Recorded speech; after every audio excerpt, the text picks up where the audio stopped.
जय श्री कृष्ण। श्रीमद् भागवत महापुराण प्रथम खंड प्रथम स्कंद 18वां अध्याय।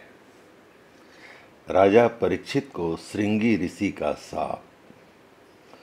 सूत जी कहते हैं, अद्भुत कर्मा भगवान श्री कृष्ण की कृपा से राजा परीक्षित अपनी माता की कोख में अश्वत्थामा के ब्रह्मास्त्र से जल जाने पर भी मरे नहीं थे।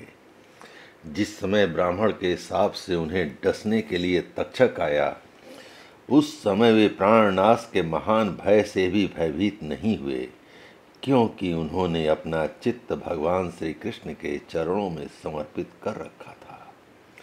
उन्होंने सबकी आसक्ति छोड़ दी, गंगा तट पर जाकर श्री सुखदेव जी से उपदेश ग्रहण किया और इस प्रकार भगवान के स्वरूप को जानकर अपने शरीर को त्याग दिया। जो लोग भगवान श्री कृष्ण की लीला कथा कहते रहते हैं, उस कथामृत का पान करते रहते हैं और इन दोनों ही साधनों द्वारा उनके चरण कमलों का स्मरण करते रहते हैं, उन्हें अंत काल में भी मोह नहीं होता। जब तक पृथ्वी पर अभिमन्यु नंदन महाराज परीक्षित सम्राट रहे, तब तक चारों ओर व्याप्त हो जाने पर भी कलयुग का कोई प्रभाव नहीं था। वैसे तो जिस दिन जिस क्षण श्री कृष्ण ने पृथ्वी का परित्याग किया, उसी समय पृथ्वी में अधर्म का मूल कारण कलयुग आ गया था। भ्रमर के समान सारग्राही सम्राट परीक्षित कलयुग से कोई द्वेष नहीं रखते थे, क्योंकि इसमें यह एक बहुत बड़ा गुण है कि पुण्य कर्म तो संकल्प मात्र से ही फलीभूत हो जाते हैं, परंतु पाप कर्म का फल शरीर से करने पर ही मिलता है, संकल्प मात्र से नहीं।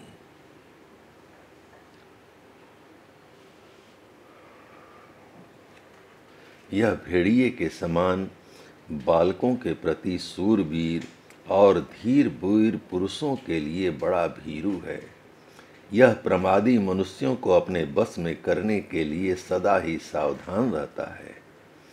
सौनक आदि ऋषियों, आप लोगों को मैंने भगवान श्री कृष्ण की कथा से युक्त राजा परीक्षित का पवित्र चरित्र सुनाया।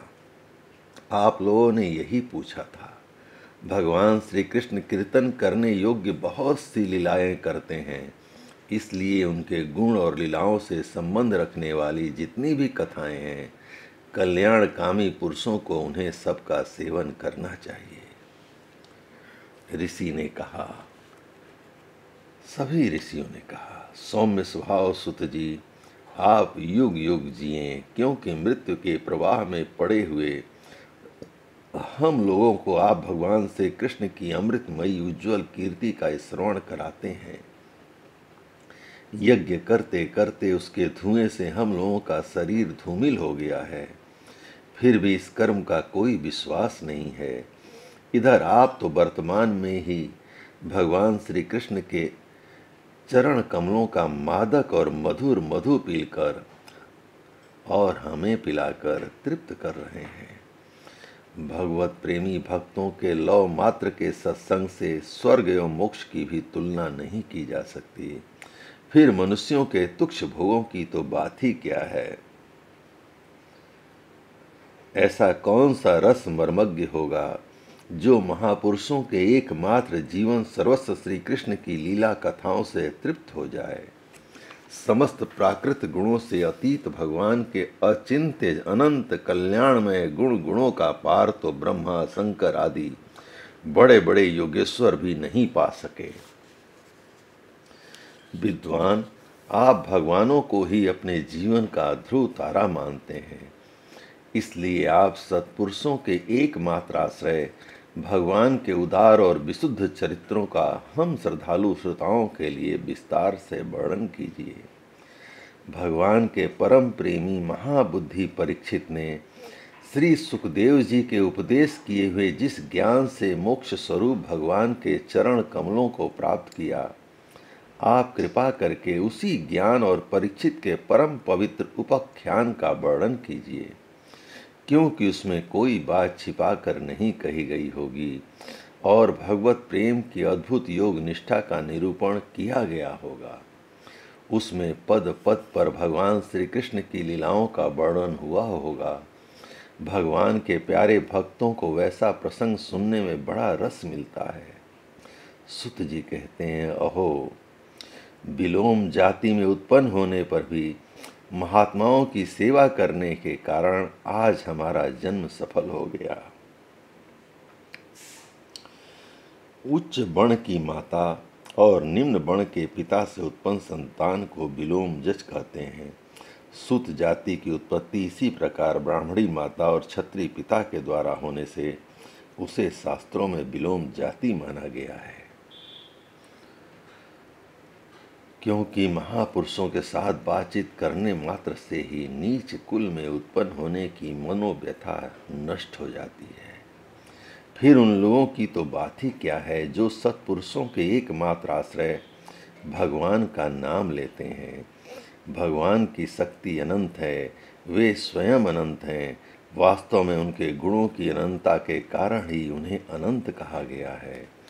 भगवान के गुणों की समता भी जब कोई नहीं कर सकता, तब उनसे बढ़कर तो कोई हो ही कैसे सकता है। उनके गुणों की यह विशेषता समझाने के लिए इतना कह देना ही पर्याप्त है कि लक्ष्मी जी अपने को प्राप्त करने की इच्छा से प्रार्थना करने वाले ब्रह्मादि देवताओं को छोड़कर भगवान के न चाहने पर भी उनके चरण कमलों की रज का ही सेवन करती हैं। ब्रह्मा जी ने भगवान के चरणों का प्रक्षालन करने के लिए जो जल समर्पित किया था, वही उनके चरण नखों से निकलकर गंगा जी के रूप में प्रवाहित हुआ। यह जल महादेव जी सहित सारे जगत को पवित्र करता है। ऐसी अवस्था में त्रिभुवन में श्री कृष्ण के अतिरिक्त भगवान शब्द का दूसरा और क्या अर्थ हो सकता है। जिनके प्रेम को प्राप्त करके धीर पुरुष बिना किसी हिचक के देह गेह आदि की दृढ़ आसक्ति को छोड़ देते हैं और उस अंतिम परमहंस आश्रम को स्वीकार करते हैं जिसमें किसी को कष्ट न पहुंचाना और सब ओर से उपशांत हो जाना ही स्वधर्म होता है। सूर्य के समान प्रकाशमान महात्माओं, आप लोगों ने मुझसे जो कुछ पूछा है वह मैं अपनी समझ के अनुसार सुनाता हूँ। जैसे पक्षी अपनी शक्ति के अनुसार आकाश में उड़ते हैं, वैसे ही विद्वान लोग भी अपनी अपनी बुद्धि के अनुसार ही श्री कृष्ण की लीला का वर्णन करते हैं। एक दिन राजा परीक्षित धनुष लेकर वन में शिकार खेलने गए हुए थे। हरिणों के पीछे दौड़ते दौड़ते वे थक गए और उन्हें बड़े जोर की भूख और प्यास लगी। जब कहीं उन्हें कोई जलाशय नहीं मिला, तब वे पास के ही एक ऋषि के आश्रम में घुस गए। उन्होंने देखा कि वहां आंखें बंद करके शांत भाव से एक मुनि आसन पर बैठे हुए हैं। इंद्रिय, प्राण, मन और बुद्धि के निरुद्ध हो जाने से वे संसार से ऊपर उठ गए थे। जागृत, स्वप्न, सुषुप्ति तीनों अवस्थाओं से रहित निर्विकार ब्रह्म रूप तुरी पद में वे स्थित थे। उनका शरीर बिखरी हुई जटाओं और कृष्ण मृग श्रम से ढका हुआ था। राजा परीक्षित ने ऐसे ही अवस्था में उनसे जल मांगा, क्योंकि प्यास से उनका गला सूखा जा रहा था। जब राजा को वहां बैठने के लिए तिनके का आसन भी न मिला, किसी ने उन्हें भूमि पर भी बैठने को न कहा। अर्घ्य और आदर भरी मीठी बातें तो कहाँ से मिलती। तब अपने को अपमानित सा मानकर वह क्रोध के बस में हो गए। सौनक जी, वे भूख प्यास से छटपटा रहे थे, इसलिए एकाएक उन्हें ब्राह्मण के प्रति ईर्ष्या और क्रोध आया। उनके जीवन में इस प्रकार का यह पहला ही अवसर था। वहां से लौटते समय उन्होंने क्रोधवश धनुष की नोक से एक मरा हुआ सांप उठाकर ऋषि के गले में डाल दिया और अपनी राजधानी चले गए।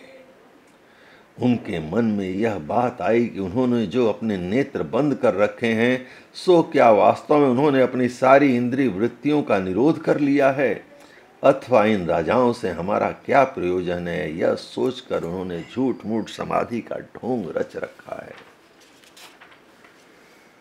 उन समीक मुनि का पुत्र बड़ा तेजस्वी था। वह दूसरे ऋषि कुमारों के साथ पास में ही खेल रहा था। जब उस बालक ने सुना कि राजा ने उसके पिता के साथ दुर्व्यवहार किया है, तब वह कहने लगा, ये नरपति कहलाने वाले लोग उच्छिष्ट भोजी कौओं के समान संड मुसंड होकर कितना अन्याय करने लगे हैं। ब्राह्मणों के दास होकर भी ये दरवाजे पर पहरा देने वाले कुत्ते के समान अपने स्वामी का ही तिरस्कार करते हैं। ब्राह्मणों ने क्षत्रियों को अपना द्वारपाल बनाया है, उन्हें द्वार पर रहकर रक्षा करनी चाहिए। घर में घुसकर स्वामी के बर्तनों में खाने का उसे अधिकार नहीं है। अतएव उन मार्गगामियों के शासक भगवान श्री कृष्ण के परम धाम पधार जाने पर इन मर्यादा तोड़ने वालों को आज मैं दंड देता हूँ। मेरा तपोबल देखो। अपने साथी बालकों से इस प्रकार कहकर क्रोध से लाल लाल आंखों वाले उस ऋषि कुमार ने कौशिकी नदी के जल से आचमन करके अपने वाणी रूपी वज्र का प्रयोग किया। कुलांगार परीक्षित ने मेरे पिता का अपमान करके मर्यादा का उल्लंघन किया है, इसलिए मेरी प्रेरणा से आज के 7वें दिन उसे तक्षक सर्प डस लेगा। इसके बाद वह बालक अपने आश्रम पर आया और अपने पिता के गले में सांप देखकर उसे बड़ा दुख हुआ। वह दाढ़ मार कर रोने लगा। विप्रवर शौनक जी समीक मुनि ने अपने पुत्र का रोना चिल्लाना सुनकर धीरे धीरे अपनी आंखें खोली और देखा कि उनके गले में एक मरा हुआ सांप पड़ा है। उसे फेंक कर उन्होंने पुत्र से पूछा, बेटा तुम क्यों रो रहे हो? किसने तुम्हारा अपकार किया है?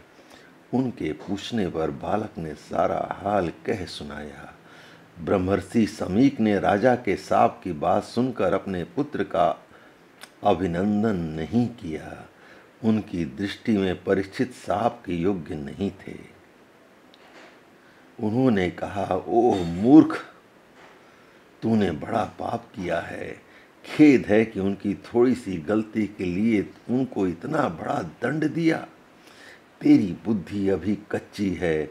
तुझे भगवत स्वरूप राजा को साधारण मनुष्य के समान नहीं समझना चाहिए, क्योंकि राजा के दुस्सह तेज से सुरक्षित और निर्भय रहकर ही प्रजा अपना कल्याण संपादन करती है। जिस समय राजा का रूप धारण करके भगवान पृथ्वी पर नहीं दिखाई देंगे, उस समय चोर बढ़ जाएंगे और रक्षित भेड़ों के समान एक क्षण में ही लोगों का नाश हो जाएगा। राजा के नष्ट हो जाने पर धन आदि चुराने वाले चोर जो पाप करेंगे, उसके साथ हमारा कोई संबंध न होने पर भी वह हम पर भी लागू होगा, क्योंकि राजा के न रहने पर लुटेरे बढ़ जाते हैं और वे आपस में मार पीट गाली गलौज करते हैं। साथ ही पशु स्त्री और धन संपत्ति भी लूट लेते हैं। उस समय मनुष्यों का वर्णाश्रमचार युक्त वैदिक आर्य धर्म लुप्त हो जाता है। अर्थ लोभ और काम वासना के विवश होकर लोग कुत्तों और बंदरों के समान वर्णशंकर हो जाते हैं। सम्राट परीक्षित तो बड़े ही यशस्वी और धर्म धुरंधर हैं। उन्हें बहुत से अश्वमेघ यज्ञ किए हैं और वे भगवान के परम प्यारे भक्त हैं। वे ही राजर्षि भूख प्यास से व्याकुल होकर हमारे आश्रम पर आए थे। वे शाप के योग्य कदापि नहीं हैं। इस नासमझ बालक ने हमारे निष्पाप सेवक राजा का अपराध किया है। सर्वात्मा भगवान कृपा करके इसे क्षमा करें। भगवान के भक्तों में भी बदला लेने की शक्ति होती है, परंतु वे दूसरों के द्वारा किए हुए अपमान, धोखेबाजी, गाली गलौज, आक्षेप और मारपीट का कोई बदला नहीं लेते। महामुनि समीक को पुत्र के अपराध पर बड़ा पश्चाताप हुआ। राजा परीक्षित ने जो उनका अपमान किया था, उस पर तो उन्होंने ध्यान ही नहीं दिया। महात्माओं का स्वभाव ही ऐसा होता है कि जगत में जब दूसरे लोग उन्हें सुख दुखादि द्वंद्वों में डाल देते हैं, तब भी वे प्रायः हर्षित या व्यथित नहीं होते, क्योंकि आत्मा का स्वरूप तो गुणों से सर्वथा परे है। जय श्री कृष्ण।